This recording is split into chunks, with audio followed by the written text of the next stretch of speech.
Así inicia Es Noticia, noticia en profundidad. Un placer acompañarles. Soy Tatiana Pérez, estoy con ustedes desde nuestra sede central en Caracas, en Venezuela. A partir de este momento, en la próxima hora, 3 temas son noticia, los revisamos en titulares y los analizamos. El primero de ellos es noticia Brasil, con Lula de la A hasta la Z. Incluso desde la cárcel, las acciones jurídicas y políticas se mantendrán. El Partido de los Trabajadores y movimientos sociales se preparan para dar la batalla ante lo que siguen denunciando es un golpe judicial y mediático. Segundo tema que es noticia, Estados Unidos, con un gobierno que desenfunda más acciones hostiles hacia México, hacia su vecino. Este jueves la secretaria de Seguridad Nacional confirmó el envío de tropas a la frontera para combatir la inmigración ilegal y el tráfico de drogas, y eso es lo que dicen. La administración Trump califica la situación de caótica y alarmante sin ofrecer cifras. ¿Pero a qué obedece esa decisión? Vamos a ir al fondo del asunto. Y tercer tema que es noticia, Azerbaiyán. Cumbre de cancilleres de la ANOAL alza su voz por pueblos del mundo. La premisa es promover la paz ante los intentos de imponer el unilateralismo y el intervencionismo. ¿Qué músculo tiene este bloque de la ONU para avanzar en ese objetivo mundial? Lo analizamos en Noticia que así comienza. Bienvenidos, bienvenidas.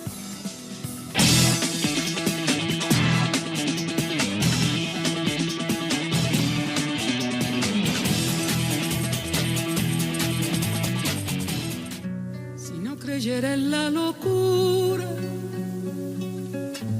de la garganta del sinsonte, si no creyera que en el monte se esconde el trino y la pavura, si no creyera en la balanza, en la razón del equilibrio, si no creyera en el delirio, si no creyera en la... En noticia, fuese denegada la solicitud de habeas corpus para el expresidente Luis Ignacio Lula da Silva, el juez federal Sergio Moro ordenó el encarcelamiento del líder latinoamericano condenado a 12 años de prisión en medio de un proceso judicial que carece de pruebas. Vamos a revisar estos hechos. En medio del escándalo por los hechos de corrupción que comprometen a la élite política que controla las instituciones de Brasil, este jueves fue ordenada la detención del expresidente y candidato favorito a la presidencia Luis Ignacio Lula da Silva. El juez federal Sergio Moro dictó la medida a pocas horas de que el STF negara el habeas corpus introducido por la defensa para preservar la libertad de Lula. La medida establece un plazo de 1 día al exmandatario para entregarse. El año pasado, Moro condenó al expresidente a 9 años de cárcel por corrupción pasiva y lavado de dinero, pena que fue ratificada y ampliada a 12 años y 1 mes en enero de este año por un tribunal regional de Porto Alegre. El supuesto hecho punible es la presunta propiedad de un inmueble que Lula habría recibido de forma irregular, hecho sobre el que no hay pruebas. La defensa del líder latinoamericano asegura que la sentencia impuesta desafía la jurisprudencia de los tribunales de Brasil y los precedentes de las Cortes Internacionales de Derechos Humanos, dado que fue impuesta en un proceso marcado por irregularidades y es incompatible con la descripción legal de los delitos atribuidos. Más temprano, el Partido de los Trabajadores emitió un comunicado en rechazo a la decisión del alto tribunal. La tolda informó que seguirá adelante con la candidatura de su líder y señaló que el fallo responde a intereses políticos y económicos que ponen en peligro la soberanía y la democracia del pueblo de Brasil. Asimismo, detalla que tanto el país como la comunidad internacional saben que Lula fue condenado sin pruebas, en un proceso ilegal en el que jueces notoriamente parciales no pudieron ni siquiera caracterizar la ocurrencia de un crimen. Desde que se conoció la decisión del TSF en Brasil, las reacciones de solidaridad con Lula no se detienen dentro y fuera del país. Aquí algunas de ellas. El presidente de Bolivia, Evo Morales, aseguró: a la oligarquía no le interesa ni la democracia ni la justicia. La verdadera razón de la condena al hermano Lula es impedir que vuelva a ser presidente de Brasil. Desde Venezuela, el presidente Nicolás Maduro dijo: duele el alma esta injusticia. La derecha, ante su incapacidad de ganar democráticamente, eligió el camino judicial para amedrentar a las fuerzas populares. El expresidente ecuatoriano Rafael Correa expresó: mi abrazo solidario al compañero y hermano Lula da Silva. Todos sabemos que su crimen es haber sacado a 38 millones de brasileños de la pobreza, sin someterse a las élites brasileñas. También la exmandataria argentina Cristina Fernández mostró su solidaridad. Hoy en Brasil algo ha quedado definitivamente claro. Lula va a ganar las próximas elecciones presidenciales y las élites del poder, a las que nunca les interesó ni la justicia ni la democracia, utilizan el aparato judicial para su proscripción. El candidato a la presidencia de Colombia, Gustavo Petro, se sumó con un tuit. Después de un pronunciamiento militar, la Corte Suprema de Brasil se lleva preso a Lula. Solo la reacción del pueblo brasileño puede detener el asesinato de la democracia. Finalmente, el Premio Nobel de la Paz, Adolfo Pérez Esquivel, aseveró: Lula da Silva está siendo perseguido por lo que hizo de acertado para Brasil. Se está criminalizando al PT y a sus políticas de Estado. Los pueblos latinoamericanos te acompañamos, hermano. Tras conocerse la orden de arresto, los movimientos sociales de Brasil se preparan para organizar protestas y movilizaciones en todas las ciudades del país para denunciar la persecución judicial, política y mediática contra su líder. ¿Qué pasa a esta hora en Sao Paulo? Nos vamos hasta allá directamente con un periodista de Telesur, Nacho Lemos, en el lugar de la noticia. Nacho, específicamente en este momento, ¿dónde te encuentras? ¿Cuál ha sido el panorama particularmente en Sao Paulo, donde ha permanecido el expresidente Luis Ignacio Lula da Silva? Así es, nos encontramos en el municipio de São Bernardo do Campo, en la ciudad de Sao Paulo. Aquí se encuentra Luis Ignacio Lula da Silva, dentro del sindicato de los metalúrgicos, aquel sindicato que vio nacer su trayectoria política, donde luchó contra la dictadura, donde creció como un líder operario que alcanzó la presidencia de Brasil, el primer líder que alcanzó la presidencia de Brasil siendo operario. Y aquí están los movimientos sociales, hay sin techo, hay sin tierra, hay operarios, hay jóvenes estudiantes, diferentes sectores de la sociedad que vienen a mostrar su solidaridad y han creado una especie de trinchera en este sindicato ya desde anoche, cuando asistieron en vivo y realizaron una vigilia durante la votación del Supremo Tribunal Federal brasileño sobre el habeas corpus para evitar la prisión de Lula. Lo que ha ocurrido hoy es considerado una nueva metida de la justicia brasileña. Fueron solamente 19 minutos lo que necesitó el juez Sergio Moro para recibir el oficio y luego emitir la orden de prisión contra Lula. No dio tiempo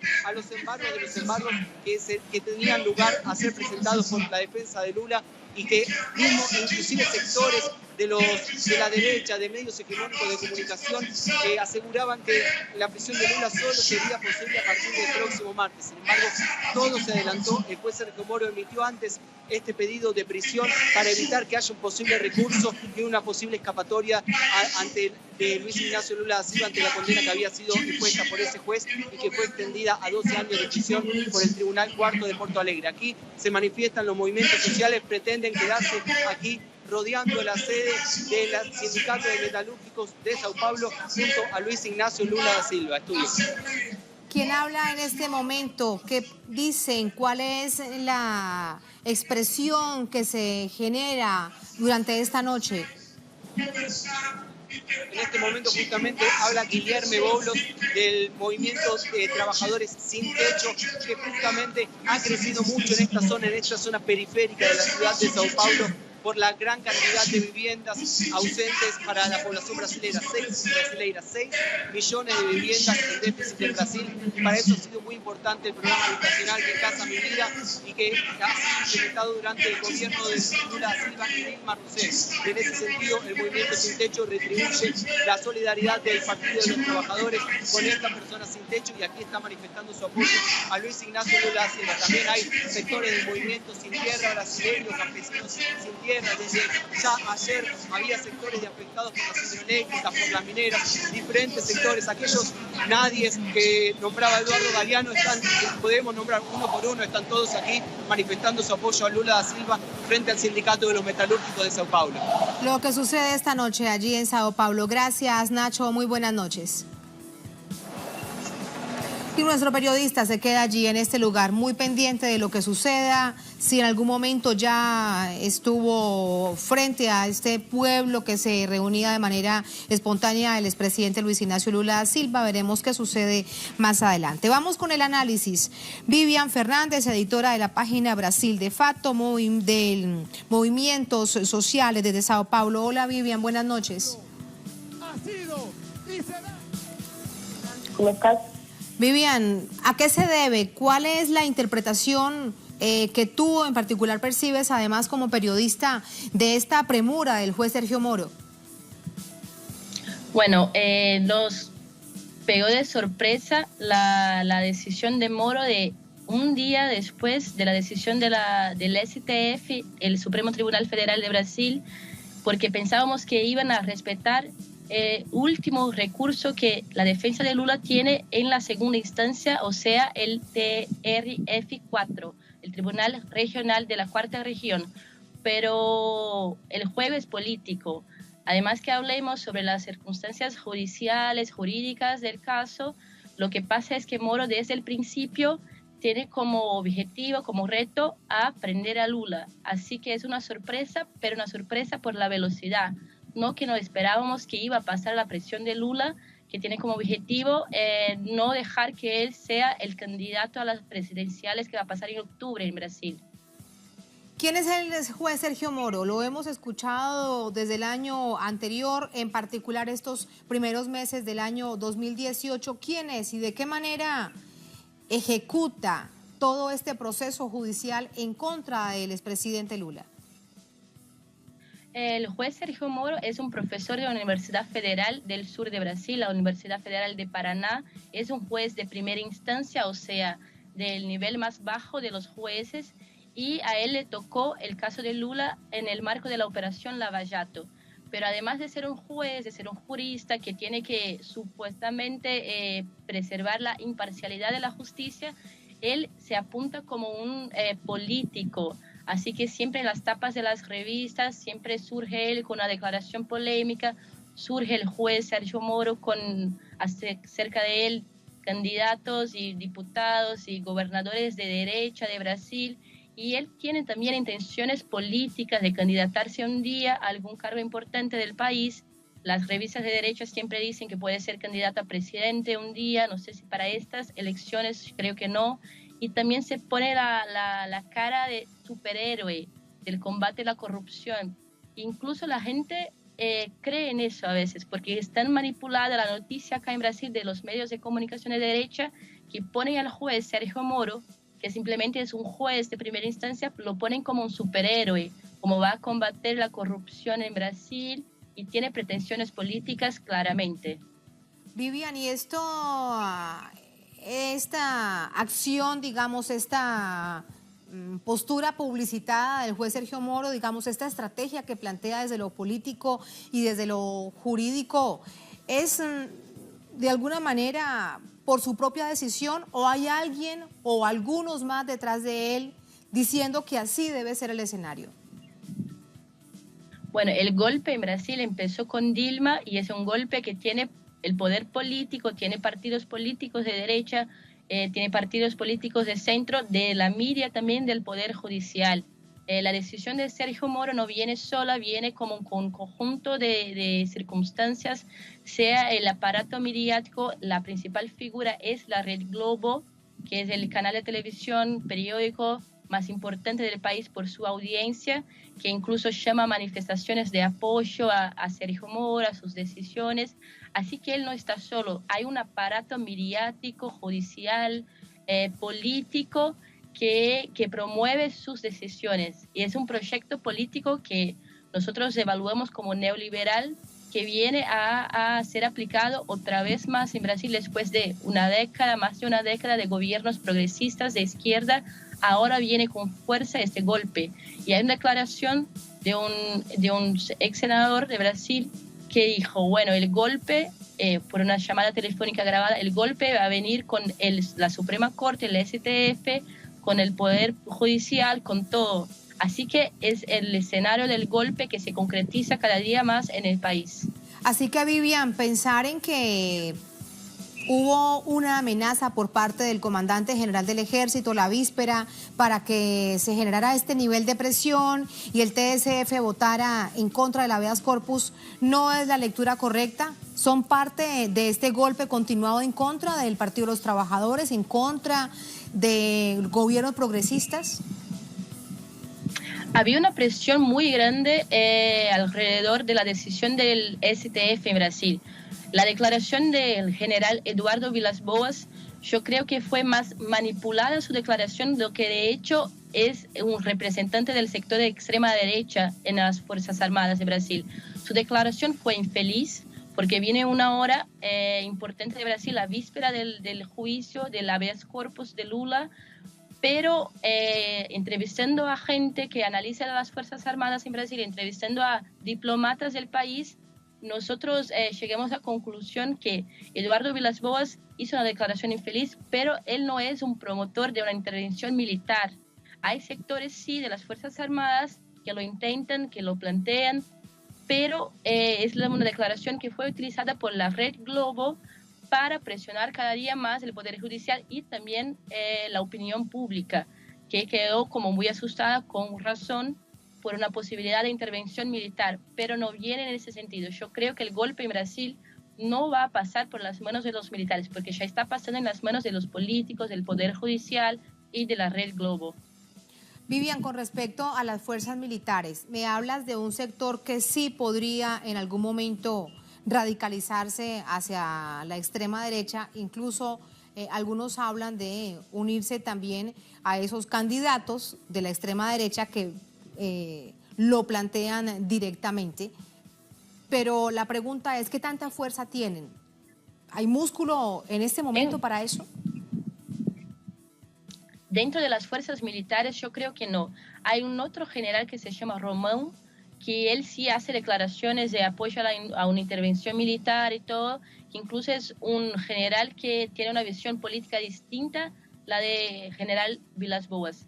Pero hay un precandidato a presidente que es de una extrema derecha conservadora, que sí tiene ligación, tiene contacto con los militares, que se llama Jair Bolsonaro. Él sí tiene intención de voto más fuertes. Acá en Brasil las encuestas apuntan a veces como él es de segundo lugar después de Lula o tercer lugar, y él sí no es un militar, pero tiene contacto, tiene relación con las Fuerzas Armadas y sí es de una extrema derecha conservadora, que por él yo creo que los militares venían bien al gobierno junto con él. Precisamente nos hablas de Jair Bolsonaro y ahí tenemos las imágenes para identificar de quién estamos hablando, que además ya se plantea él mismo como un candidato de la extrema derecha a la presidencia del país. Me queda una pregunta por hacerte, es el panorama desde la perspectiva de la expresión en las calles, de los movimientos populares, de las organizaciones sociales. Hoy lo que se estaba expresando era, nos vamos a organizar para ver qué medidas tomamos, como bien lo planteas. La decisión del juez Sergio Moro toma por sorpresa a todas estas organizaciones, pero ¿qué perspectiva vienen adelante? ¿Cuál es el escenario desde allí, desde estas expresiones en las calles? Bueno, la noticia de la prisión de Lula nos tomó a todos de sorpresa, incluso la gente está empezando a movilizarse. Yo creo que ustedes tienen imágenes también de la protesta que se armó en frente al sindicato de metalúrgicos del ABC de São Bernardo do Campo, donde está Lula, donde está Dilma ahora, donde están muchos gobernadores precandidatos a presidente por la izquierda. Así que la gente está tomando conciencia de la prisión, tomando contacto con esta noticia ahora. Y están armando protestas, así, desde espontáneas, la gente en el Facebook y en WhatsApp, y también movimientos populares hicieron reuniones hoy por la tarde, hoy por la noche, después de la noticia de la decisión de la prisión, y se están armando protestas por todo el país. Por las redes sociales ya se nota que hay una movilización, una indignación muy fuerte, pero los próximos capítulos no sabemos qué va a pasar, porque Lula está en São Paulo y la prisión por Sergio Moro dice que tiene que ir hasta Curitiba, que es una ciudad en el sur de Brasil. Mañana está siendo organizada una protesta a las 7 de la mañana de Brasil en Curitiba, pero no se sabe todavía la decisión de Lula, si va a llegar a Curitiba o va a esperar a la policía que lo busque en el sindicato. Todavía es una decisión que el Partido de los Trabajadores está tomando ahora. Así que yo creo que la gente va a ir donde Lula esté, sea en São Paulo, sea en Curitiba, y en las otras ciudades de Brasil van a ser organizadas protestas. Pero yo no sé qué protestas van a hacer la derecha, porque incluso en Brasilia, que es una ciudad que tiene un poder político central del país, hay mucha gente de derecha, hay muchos senadores, diputados, que pusieron fuegos de artificio a conmemorar la prisión. Hay también sectores de derecha junto al pueblo, junto a los diputados, que están conmemorando, así que también pueden salir a la calle a pedir la prisión o conmemorarla. Puede ser un conflicto social en la calle. Nosotros no sabemos todavía, está para el futuro, para mañana, que sé. Para un futuro inmediato en todo caso. Gracias, Vivian, por entregarnos este panorama y ese análisis. Buenas noches. Buenas noches, Katiana. Muy buenas noches. Ahí está el análisis. Regresamos a la mesa para compartir con ustedes más información. Hay varios títulos con respecto al tema que les proponemos de análisis. Aquí hay uno de ellos, el liderazgo de Lula en el escenario electoral. Miren ustedes. El juez del caso Lavallato, de quien preguntábamos, Sergio Moro, condenó en julio de 2017 al expresidente de Brasil, Luis Ignacio Lula da Silva, a 9 años de prisión por el supuesto delito de corrupción pasiva. Hay información de contexto y quiero llegar hasta este punto para entender qué es lo que significa Lula para el pueblo brasileño y para América Latina. ¿Por qué el liderazgo de Lula se mantiene? Unos 30 millones de brasileños salieron de la pobreza durante la presidencia de Lula, 2003-2010. Las políticas impulsadas por el expresidente lograron estabilizar la economía del país. Bueno, a partir de allí se le conoce como el gigante suramericano. Los programas sociales, Bolsa Familia, Mi Casa, Mi Vida, el Plan Más Médico fueron elogiados a escala mundial. Esas son algunas de las razones del amor y de la conexión que hay entre Lula y el pueblo brasileño. Así nos vamos a la primera pausa en esta emisión de Es Noticia. Al volver, Es Noticia Estados Unidos, con un gobierno que desenfunda más acciones hostiles hacia México, hacia su vecino. Este jueves, la secretaria de Seguridad Nacional de Estados Unidos confirmó el envío de tropas a la frontera para combatir la inmigración ilegal y el tráfico de drogas. Pero ¿a qué obedece esta decisión si no entregaron cifras? Tenemos información, tenemos el análisis al volver en El Noticia.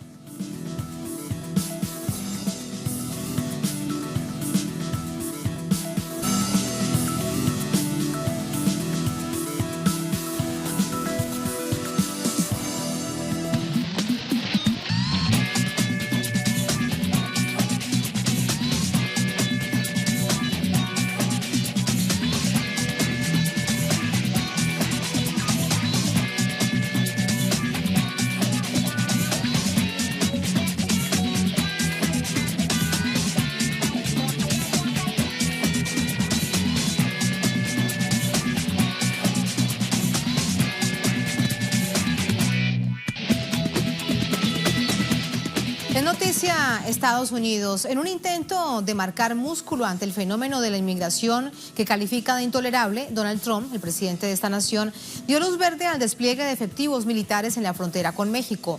Y en un hecho inédito, el presidente de México, Enrique Peña Nieto, respondió de forma contundente a las amenazas. Tenemos los detalles.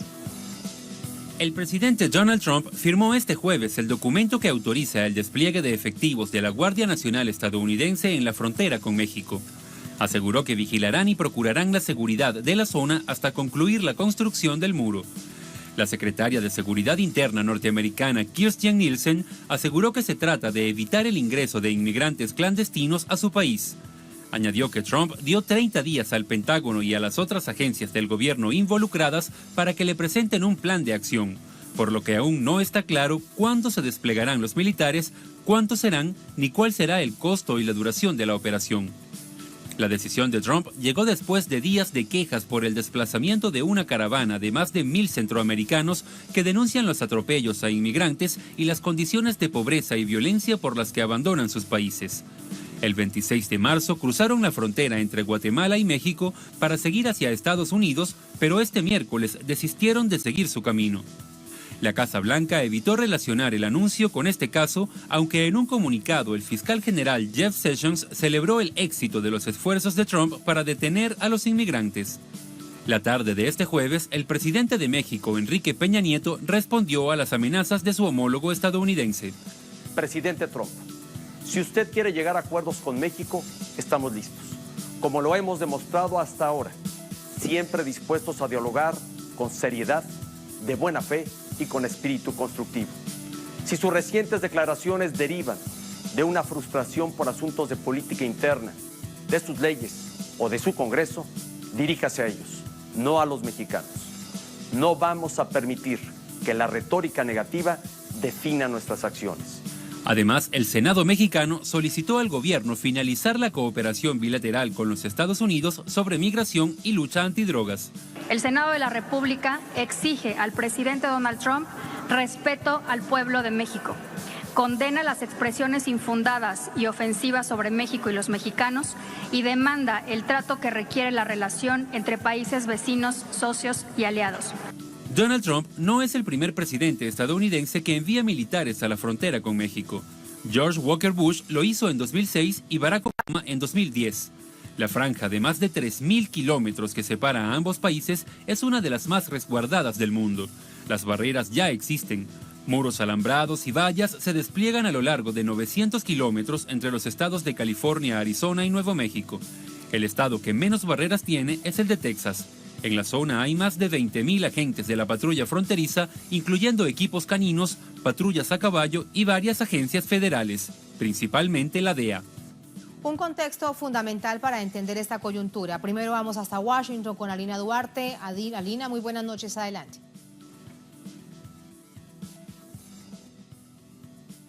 Muy buenas noches, Tatiana. Es así como, a pesar de que ya se emitió esta orden ejecutiva firmada por Donald Trump para desplegar la Guardia Nacional en la frontera con México, aún no se dan detalles, no se dan los cómo, cuándo y hacia dónde. Fue la secretaria de Seguridad del Interior quien esta mañana dijo que se enviarían tantas tropas como sean necesarias para cumplir con la misión del Ejecutivo. A pesar de que se le cuestionó, los periodistas cuestionaron si había números, dijo que no. Y es que esto no se podía decir, que era rápido, y para ser claros, la razón de no dar números es porque es en colaboración con los gobernadores, ya que no es el Ejecutivo Federal el que decide y envía simplemente los elementos de la Guardia Nacional.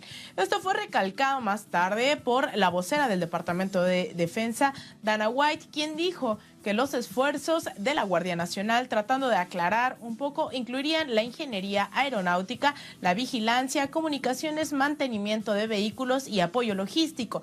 Estos miembros, señaló, actuarían en apoyo a los agentes de la patrulla fronteriza que realizan tareas policiales. Y es que esto, recordemos, Tatiana, Donald Trump ha insistido en militarizar la frontera hasta que el muro sea construido. Cabe recordar que parte del presupuesto ya aprobado incluye al menos 1.6 mil millones de dólares para construir el muro. Esto incluiría la reparación del ya existente, el cual Donald Trump dijo se está cayendo y en primer lugar nunca fue apropiado. Aunque, Tatiana, cabe recordar que, de acuerdo a datos de la misma policía fronteriza, asegura que el número de personas que cruzan la frontera sur ha caído a sus niveles más bajos desde 1971.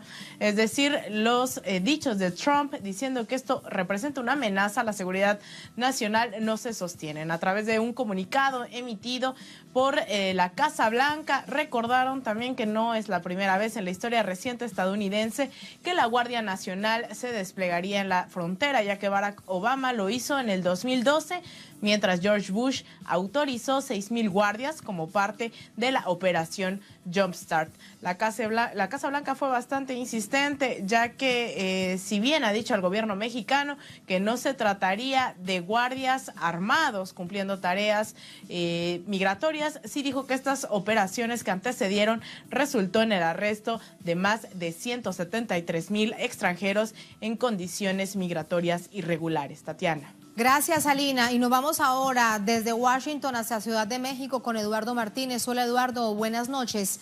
¿A qué se habrá debido ese pronunciamiento de condena tan fuerte, tan contundente del presidente Enrique Peña Nieto contra la decisión de Donald Trump?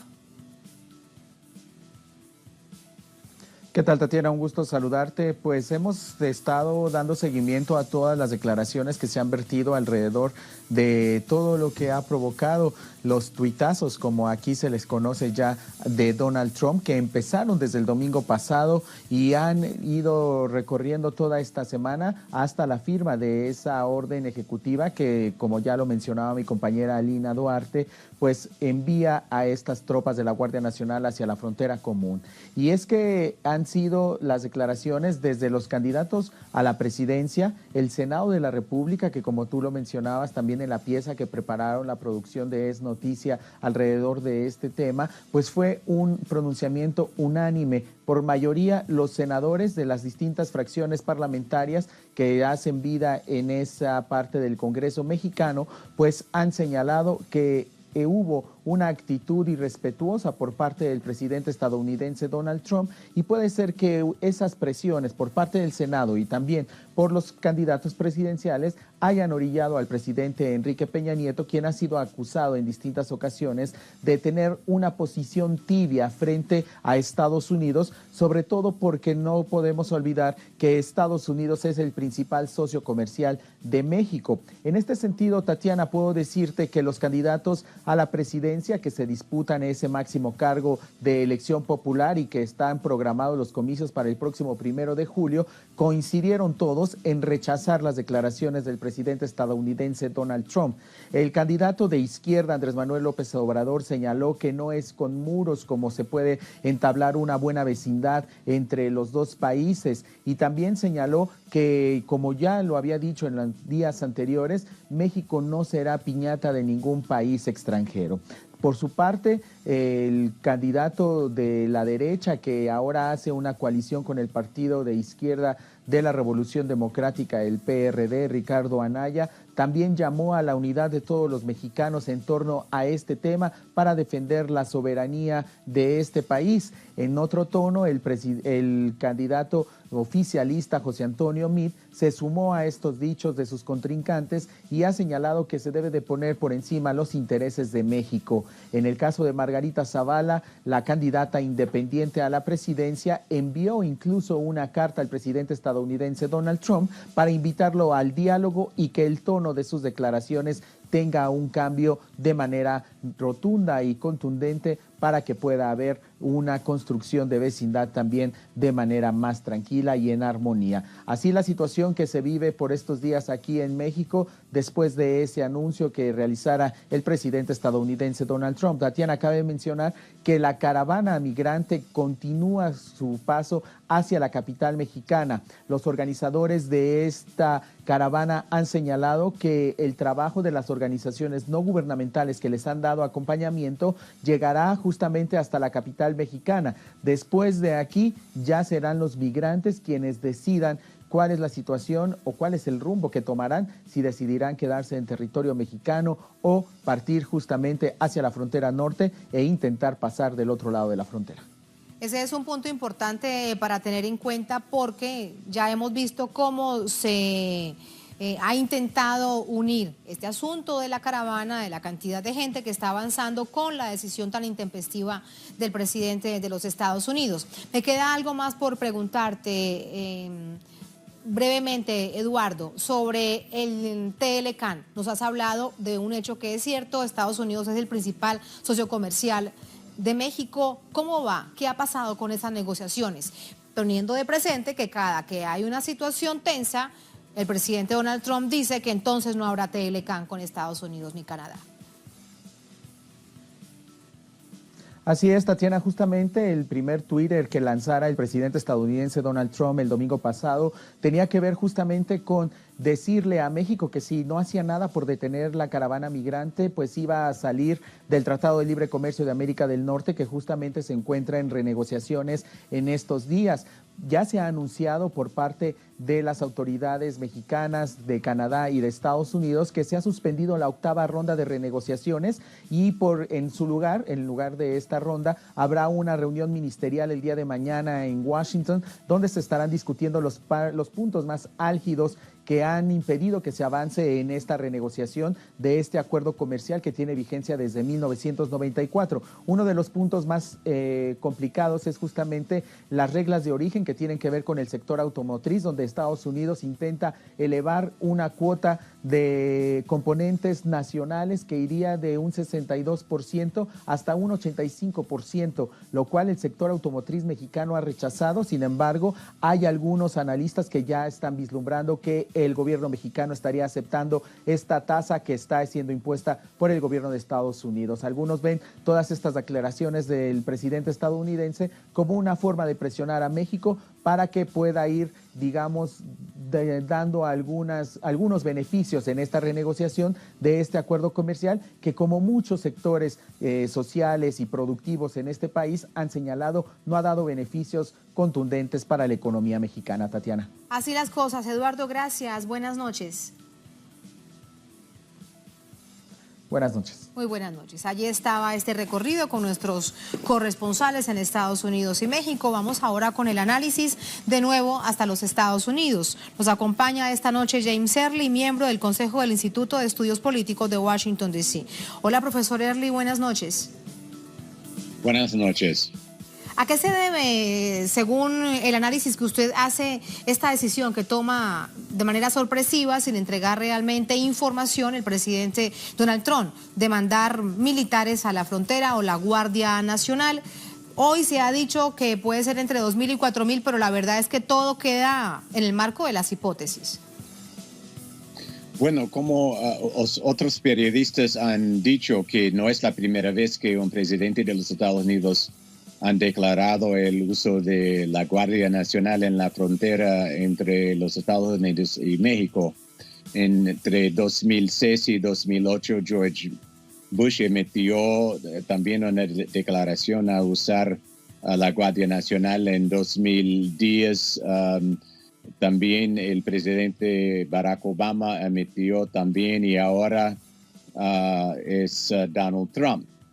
Entonces, lo que Donald Trump ha declarado no es algo distinto, se refleja el crisis constante y debemos investigar más allá de las declaraciones día a día en esta crisis de la Casa Blanca de Donald Trump o el crisis constante sobre inmigración latinoamericana, caribeño hacia los Estados Unidos. Lo que se refleja realmente es otra vez el fracaso de la política y la economía neoliberal. Debemos preguntarnos cuáles son las motivaciones de los ciudadanos latinoamericanos, caribeños, saliendo de sus países hacia los Estados Unidos. Es el crisis de la economía del neoliberalismo en un nivel, y también el crisis de los élites vulgares dominando con violencia contra las aspiraciones de sus ciudadanos, como es el caso ahora en Honduras, el caso en Brasil, porque no hablamos sobre la gente saliendo de África hacia de América Latina o Haití hacia América Latina. Es una reflexión del fracaso de esta política, esta economía neoliberal. Donald profesor Trump está... sí, permítame, le pregunto algo, y es también con respecto a las motivaciones. Un intento de dar un poco de contentillo, si se quiere, para usar una palabra coloquial, del presidente Donald Trump a sus amigos republicanos, teniendo en cuenta que lo del muro aún no logra avanzar tal como él esperaba.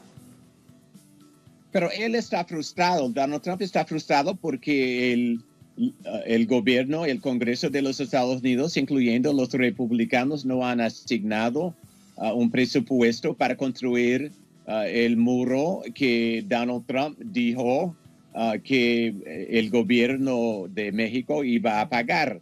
Era una mentira, el gobierno de México no va a pagar, pero ni tampoco el gobierno de México están limitando la violencia, la situación de pobreza que se impulsaron los ciudadanos a salir de México y otros países de América Central a escapar, realmente escapando una crisis económica y de la violencia en sus países. Honduras es un caso en particular en que el gobierno de los Estados Unidos está apoyando los vulgares élites derechistas de Honduras. Estas son las razones fundamentales, constantes, a través de décadas que tenemos esta migración no natural de los pueblos, de los ciudadanos sureños. Es el caso en todo el mundo. Y si no estamos listos realmente a investigar más de la habla de la crisis día a día de Donald Trump a la crisis día a día de Nieto en México o los otros élites en América Latina, América Central, realmente no vamos a resolver este problema. Es un asunto que tiene múltiples aristas, es multifactorial, pero me queda algo más por preguntarle.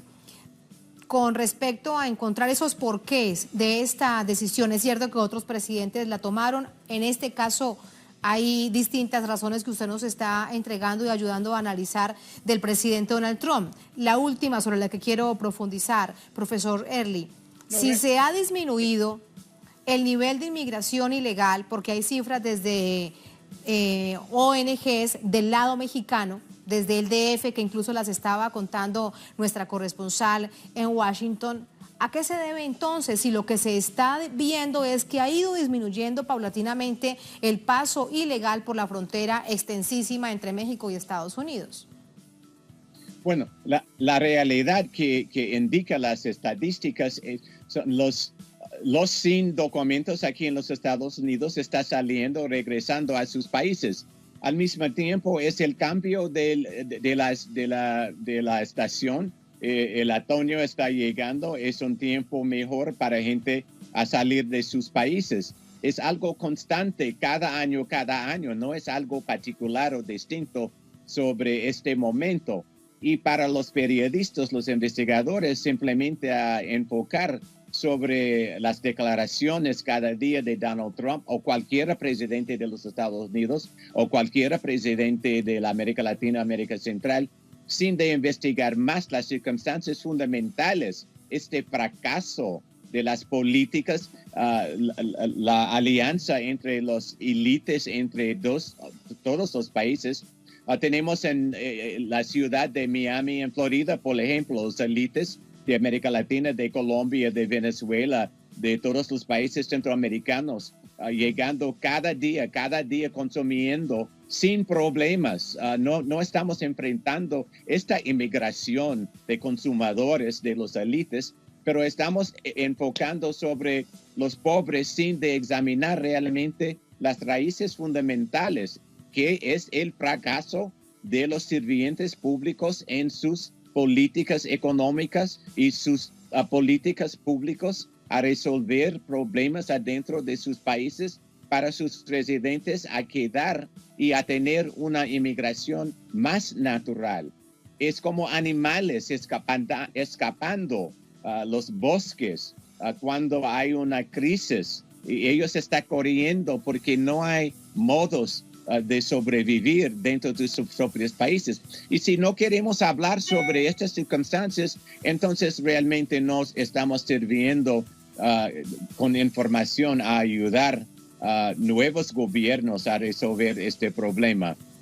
Nieto en México, ¿qué él puede hacer? Nada, simplemente de hablar, porque él se representa los élites también, él se representa el problema, no de parar la violencia contra los ciudadanos marginalizados en México y los otros países centroamericanos también, otra vez en particular el caso de Honduras.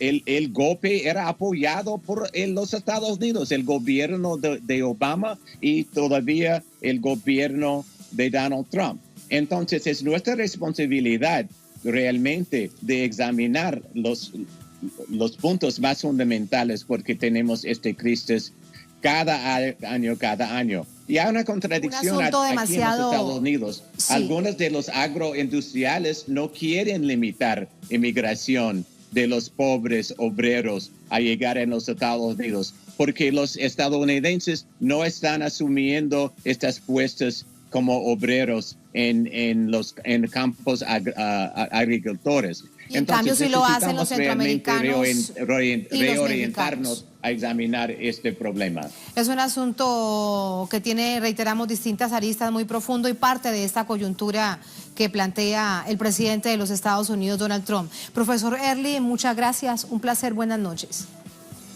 Buenas noches. Muy buenas noches. Así nos vamos a nuestra segunda, última arista en esta emisión de Noticia.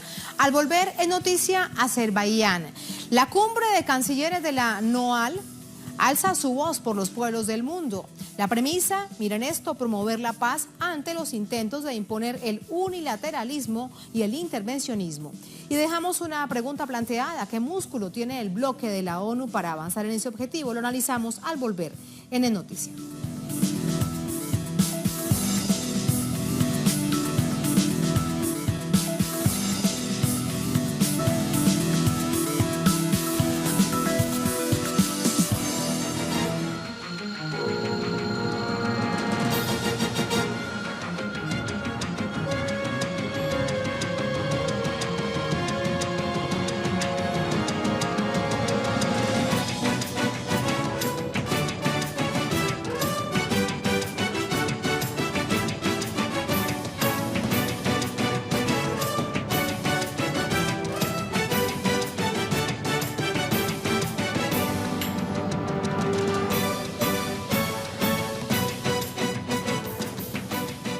En Noticia, Azerbaiyán y su capital. Allí avanza la cumbre ministerial del Movimiento de Países No Alineados, NOAL, con temas que ocupan sin duda la preocupación mundial: la defensa de la diversidad cultural, el rechazo al colonialismo, las sanciones unilaterales de países hegemónicos contra naciones soberanas. Vamos a revisar ese contexto.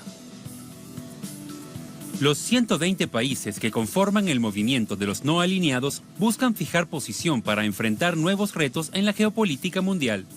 Este jueves y viernes, la jornada tiene como lema promoviendo la paz y la seguridad internacional para el desarrollo sostenible.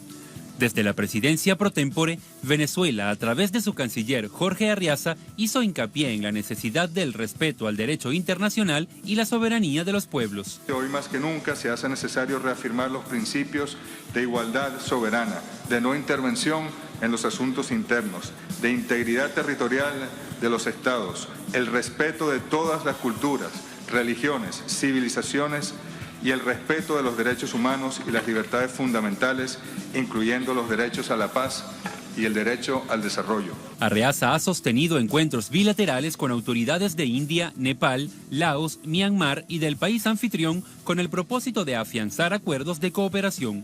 En este escenario, el representante permanente de Siria ante la ONU, Bashar Jafari, llamó a la unidad y denunció la presencia ilegal de Estados Unidos para alimentar el conflicto armado que vive la nación. Si estamos divididos, nuestro enemigo nos atacará uno por uno. Pero cuando todos estamos unidos, nuestros enemigos no obtienen el resultado que buscan al pretender intervenir en los asuntos internos del país. El diplomático abogó a favor de mantener vivos los principios fundacionales del organismo multilateral y cuestionó que gobiernos de naciones pertenecientes al NOAL los hubiesen vulnerado. Con 120 países, el NOAL es la organización con mayor cantidad de miembros después de la ONU. En 2019, Azerbaiyán asumirá la presidencia pro tempore por 3 años. Eso es lo que ha sucedido durante esta jornada. Termina mañana. Vamos con el análisis. Para ello nos acompaña Muaz Musa, miembro del Comité Central del Frente Democrático para la Liberación de Palestina. Hola, Muaz, bienvenido. ¿Cómo está? Buenas noches. Buenas noches. Uno de los temas centrales de esta primera jornada fue la causa palestina y tenía mucho que ver con la agresión del pasado viernes durante la conmemoración del Día del Regreso a la Tierra Palestina. 18 palestinos muertos, más de 1.400 heridos. ¿Cómo recibe el pueblo palestino este apoyo del NOAL en este momento donde hay naciones que se pronuncian, pero no todas las que realmente debieran? Bueno, en primer lugar, nuestro pueblo siempre ha recibido la solidaridad desde la NOAL, ¿no? El movimiento de los países no alineados. Lo que hoy se hace pertinente traducir esas declaraciones, esas resoluciones de solidaridad con Palestina en el terreno. Como bien lo señalaba el informe, muy bien concreto, ¿no? Que ya no es una cosa que tiene que ver con los países no alineados, tiene que romper la hegemonía que Estados Unidos está, expandiendo en el mundo, está controlando el mundo, la política de Estados Unidos agresiva, hostil, bélica y que trata de una forma u otra de controlar y, poner los pueblos bajo su dominio para seguir, ¿no? explotando todo nuestro pueblo. Ya no tiene que ver con las resoluciones. Pero Estados Unidos siempre lo ha hecho, Moaz. Por supuesto, claro. Ese es el llamado de todos nuestros pueblos del sur para que ejerzan más presión a sus gobiernos. Como bien lo señalaba uno de los participantes en la cumbre, que hay países, que son miembros de este grupo, de esa cumbre, que están violando los mismos principios, los 10 principios de Bandung, de no ser miembro en una coalición contra otros países, de no vulnerarnos o violar la independencia de otros países, de que los otros países tienen que respetar, ¿no?, la cultura y la soberanía de todos los pueblos, de todas las naciones. Podemos mencionar a Arabia Saudita, podemos mencionar a la mayoría de los países del Golfo Árabe por un ejemplo que tiene que ver directamente con el caso palestino. Por eso el llamado a que en esos momentos en el que el mundo entero está siendo amenazado más aún por esa política agresiva de Estados Unidos y de sus aliados y de los estados lacayos, a que el movimiento se revitalice y crea otros mecanismos más concretos. Tenemos que aprovechar y crear otras instancias de agrupación regional, aprovechar la fuerza que está en el pueblo, que el pueblo es consciente. Lo que hace falta traducir esa fuerza que está en el pueblo en mecanismos concretos para afrontar, ¿no?, todas esas políticas hostiles que Estados Unidos ha venido aplicando. Es algo que uno siempre se pregunta, en particular con la potencia invasora en Palestina, Israel, ¿qué acciones realmente pueden emprenderse? Los pueblos están claros en la postura, en la causa palestina, la protección internacional que requiere un pueblo tan sufrido. Pero desde los gobiernos, ¿qué acciones, por ejemplo, se pueden hacer? Están muy claras las demandas que nuestro pueblo ha sugerido, a que el mundo tiene que aplicarlas. Primero, encabezado por boicotear al Estados Unidos y a Israel políticamente, económicamente, para presionarlo, porque no hay otra forma que el Estados Unidos respete, ¿no?, las mismas resoluciones de la ONU. Hay decenas, centenares de resoluciones, pero que se están quedando en el vacío. Reconocemos que todas las instancias internacionales multilaterales reconocen el derecho del pueblo palestino, reconocen el derecho de los refugiados, reconocen el derecho de la independencia del pueblo palestino, pero no hay mecanismos que obliguen al Estados Unidos y a Israel, con un país que cuenta con un poder militar muy fuerte, más de 200 bombas nucleares, y por el apoyo muy fuerte de Estados Unidos. Hay que buscar mecanismos con los mismos que se buscaron. ¿Por eso es que Israel hace lo que hace, por el permanente apoyo de los Estados Unidos? Por supuesto, claro, porque Estados Unidos no trata a Israel como un país aliado, no. Estados Unidos trata a Israel como una base militar suya en el Medio Oriente. Es una parte inseparable de Estados Unidos, por eso que ese apoyo hace difícil, ¿no?, tomar una decisión, sea regional o internacional, en cualquier instancia. Vemos que Estados Unidos siempre protegió a Israel con su veto, o en muchas ocasiones con su ejército. En 1967 ya los informes revelan bien la participación del ejército norteamericano en la invasión a Egipto, a Siria y a los territorios palestinos, Cisjordania, Gaza y Jerusalén. En el 73 igual, el puente aéreo que se abrió desde Estados Unidos a Israel no se ha olvidado todavía, y las armas que utiliza Israel, bueno, todas son armas estadounidenses. Queremos que los países del sur, que son los países que han sido explotados y que queremos romper con esa hegemonía, no porque la queremos romper y ya, no, porque queremos crear un mundo más justo, un mundo multilateral donde todos los pueblos puedan gozar de su independencia y de su soberanía, y bueno, de un desarrollo sostenible que merece nuestro pueblo. Durante más de 70 años el pueblo palestino ha sufrido, ¿no?, y no ha podido traducir esas resoluciones, esa voluntad internacional. Por eso, boicotear al Estados Unidos y a Israel económica y políticamente podría conducir a un escenario más favorable al pueblo palestino, que pueda llevar a cabo esas resoluciones que se están quedando en el vacío. De los principios que nos has hablado es precisamente lo que se discute durante esta jornada de mañana en la cumbre anual en Azerbaiyán. Veremos sus conclusiones. Con eso te despido. Bueno, gracias, Moaz. Gracias por este ustedes. tiempo para De Noticia. Gracias. Gracias también a todos ustedes por habernos acompañado. Así ponemos punto final a esta emisión de Noticias. Cerramos nuestra pantalla tradicional. Nos quedamos en redes sociales, @noticiatelesur, @Tatiana Telesur. Nos dejamos con esto, otro hecho que fue noticia durante esta jornada.